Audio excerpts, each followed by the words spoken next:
环境部今日宣布成立环境资讯科技署，这环境部长潘启明就表示，这个 AI 部门未来会当整合 AI 技术，来做这环境资料分析，甚至会当掠这偷污沙石业者，也会当强化救灾，提升效率。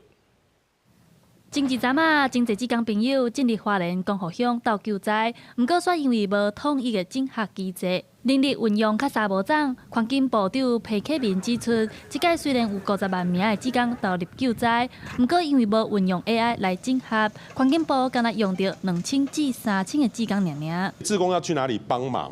然后甚至说他未来他的便当要送到哪里去？其实这个管理哈，我们其实我跟那个暨联城指挥总协调官都有讨论说，未来我们一定要有资讯还有 AI 的人能够进来，能够帮助我们的这个救灾更系统化。请揭牌。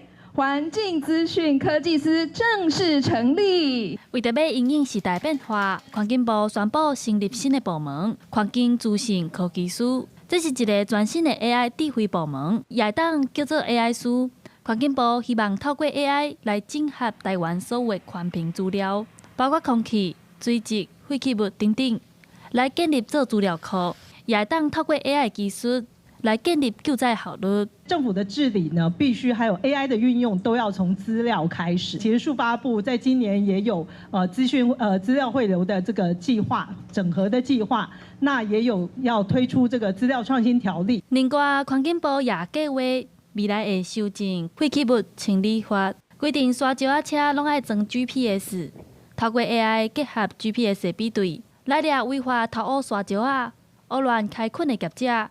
希望透过新的部门，强化政府抓违法业者的效率。